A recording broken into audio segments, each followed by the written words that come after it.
Hi, and welcome to What's Your Family Factor video series.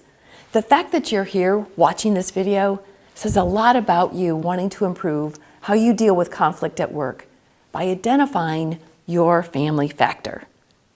So what does your family factor mean? It's the connection between how conflict was handled in your upbringing and how you handle conflict today.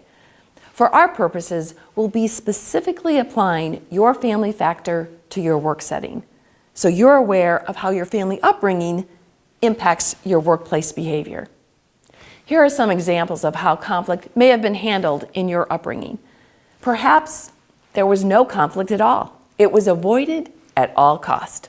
Problems were never openly discussed, and you could feel the tension in the family, but it was never talked about.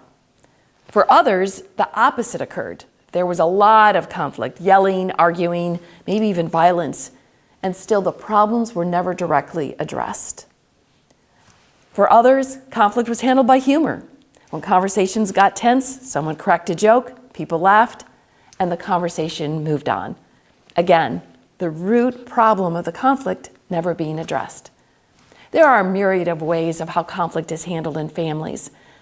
However conflict was handled in your upbringing, identifying your family factor is simply becoming aware and recognizing how does what you experienced impact you today in how you deal with conflict. I want to emphasize the intent of recognizing your family factor is self-awareness. We can't change what we don't identify.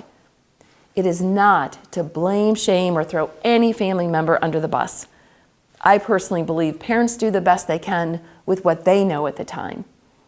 Identifying your family factor is to simply understand so you can make conscious choices to successfully navigate conflict in both your personal and professional life. In the next video, I'll explain the first step of the 4-step framework to address your family factor. Again, congratulations on making the choice to improve how you handle conflict both on and off your job.